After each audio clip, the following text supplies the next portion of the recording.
दोस्तों, क्या आप जानते हैं जब माता सीता को अकेले वनवास मिला था तथा श्री राम के द्वारा उनका त्याग कर दिया गया था, उस समय माता सीता गर्भवती थी। माता सीता को महर्षि वाल्मीकि जी ने अपने आश्रम में शरण दिया था तथा वहीं उनके दो पुत्र लव और कुश का जन्म हुआ था। महर्षि वाल्मीकि के आश्रम में माता सीता का असली नाम तथा उनका परिचय केवल वे ही जानते थे। आश्रम में किसी और को इस बात का पता नहीं था। स्वयं लव कुश को इस बात का पता उचित समय आने पर लगा था। लव कुश को अपने माता पिता का असली ज्ञान होने के पश्चात गुरु वाल्मीकि ने उन्हें अयोध्या कर उनके लिखी रामायण को संगीत के माध्यम से सुनाने को कहा। अपने गुरु वाल्मीकि तथा माता सीता से आज्ञा लेकर दोनों राजकुमार अयोध्या को निकल पड़े, जहाँ वह गली गली जाकर राम कथा को सुनाते।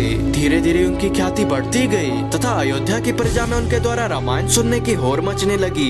इस बात का समाचार अयोध्या के राजमहल में भी पहुँचा तथा श्री राम ने उन्हें राज दरबार में आमंत्रित किया। श्री राम ने लव और कुश से मिलकर दोनों को प्रतिदिन राज दरबार में ही रामायण कथा सुनाने को कहा। इसके पश्चात प्रतिदिन लव और कुश राम दरबार में आते, जहां श्री राम अयोध्या राज परिवार के सभी सदस्य गुरु तथा प्रजावासी होते थे। लव कुश संगीत के माध्यम से रामायण कथा सबको सुनाते, जो कि महर्षि वाल्मीकि जी ने भगवान ब्रह्मा तथा देवऋषि नारद मुनि के आदेश पर भगवान राम के जीवन की हर घटना को छंदबद्ध किया था। इसलिए उसको सुनाने में कई दिन व्यतीत हो गए, लेकिन सभी अयोध्यावासी प्रतिदिन अपने राजा श्री राम की कथा सुनने आते तथा आनंद लेते। इसी प्रकार कई दिन बीत गए तथा लव कुश ने श्री राम के जन्म से लेकर रावण वध तथा श्री राम के राज्याभिषेक तक की कथा सुना डाली। इसके पश्चात उन्होंने अयोध्या की प्रजा के द्वारा माता सीता के चरित्र पर कलंक लगाने तथा उनके वन जाने की घटना को भी संगीत के माध्यम से बताया।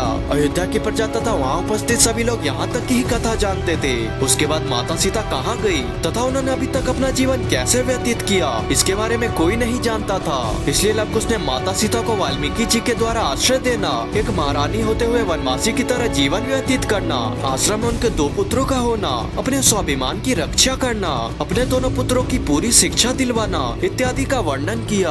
अंत में उन्होंने स्वयं को श्री राम तथा माता सीता का पुत्र बताते हुए रामायण समाप्त कर दी। लव कुश के ही श्री राम के पुत्र होने की बात सुनकर दरबार के सभी लोग अचंभित रह गए। दोस्तों, आशा करता हूँ कि रामायण की ये कहानी आपको जरूर पसंद आई होगी, तो इस वीडियो को लाइक और चैनल को सब्सक्राइब जरूर करें। मैं मिलूंगा आपसे अगली वीडियो में, तब तक के लिए जय श्री राम।